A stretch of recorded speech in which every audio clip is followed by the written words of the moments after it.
একমাত্র আল্লাহ ছাড়া এই পৃথিবীতে এবং পরকালে আমাদের আপন বলে কেউ নাই। বাকি সবাই সবার স্বার্থের জন্য আছে। মানুষ মানুষের অবস্থানকেই মূল্যায়ন করে। আমরা মারা গেলে পরে 40 দিন তারা আমাদেরকে মনে রাখবে কিনা সন্দেহ আছে। বিশ্বাস করছেন না? এই যে আমাদের অনেক আত্মীয় স্বজন মারা গেছে না, বছরে একটা বারো কি কবরস্থানে কেউ গিয়েছে? হয়তো যায়, মৃত্যুবার্ষিকী ওই দিন যায়, তাই না? দেখেন আমরা কিন্তু আস্তে আস্তে ভুলে গিয়েছি তাদের, আমরা ব্যস্ত হয়ে গেছি। ঠিক একইভাবে তারাও আমাদেরকে ভুলে যাবে।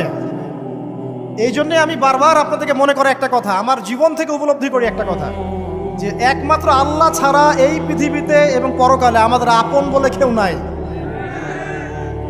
বাকি সবাই সবার স্বার্থের জন্য আছে। মানুষ মানুষের অবস্থানকেই মূল্যায়ন করে। মানুষ মানুষের অবস্থানকেই মূল্যায়ন করে। আল্লাহ রাব্বুল আলামিন আপনার